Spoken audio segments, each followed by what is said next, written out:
good news for men. Apparently, if you lose your penis, you could get a replacement in the near future. Scientists at the Wake Forest Institute of Regenerative Medicine have been working on lab-grown replacement penises for men who need replacements due to genital defects, traumatic injuries, cancer, or even things like Lorena Bobbitt-style revenge. Okay. Now, men, of course, have received penile transplants before, but normally that involves getting one from a donor.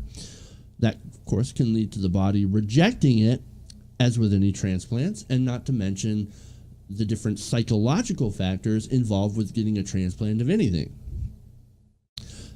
So, for example, according to The Guardian, a Chinese man, who was the very first man to get a donor penis transplanted, he ended up returning it later. It just wasn't working out for him. So what's different about this, and how does it work? Let me give you some details.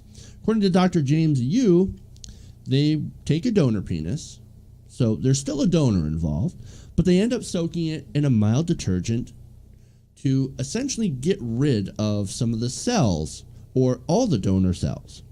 Now, this apparently takes a couple of weeks.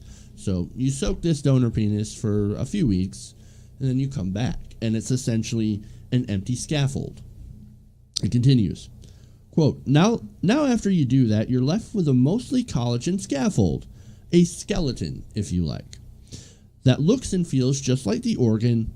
Think of it like a building. If you remove all the furniture and the people, you're still left with the main structure of the building. Then you replace the tenants with new ones. That's the whole idea. It's just that the building is a penis and the tenants are cells. The next step is to reseed the structure with the patient's own cells taken in a biopsy from salvageable tissue and grown in a culture. Smooth muscle cells, which relax during an erection to allow the vessels to dilate and the penis to fill with blood, are first. Followed by endothelial cells, which line the interior surface of blood and lymphatic vessels. When ready, the bioengineered penis is ready to be transplanted to the recipient. So that's a pretty long and involved process. No pun intended. Dr. Anthony Atala, leader of the project, said, quote, he hopes this technique will mitigate both immunological and psychological issues because his penises would be engineered using a patient's own cells. That makes sense. Of course, like I said, they had to get these cells off of the person who needs the transplant. So if you are wondering how you can get the penis cells off of someone who doesn't have one, you're in luck. He explains, quote, the phallus is actually much longer than you think. That's what I tell everybody. It goes all the way behind the pelvis, so no matter the extent of the damage, there's a high probability that there are salvageable cells. So that's what makes this whole thing feasible, possible. So you can get those cells.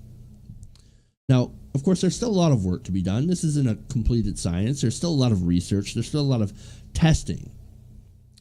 But to date, he's grown, Dr. Atala, he's grown about half a dozen sets, test penises.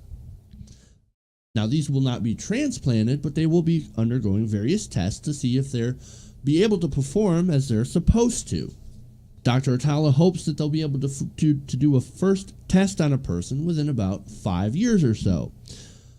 But in the meantime, they also want to focus on the short-term goal of partial replacements, and of course growing specific parts to cure things like erectile dysfunction. So there are lots of possibilities with this, but there's also a lot of work to be done. And think about it. If they can grow and transplant such a complex item like a penis, imagine what else they could do in the future once they have this perfected.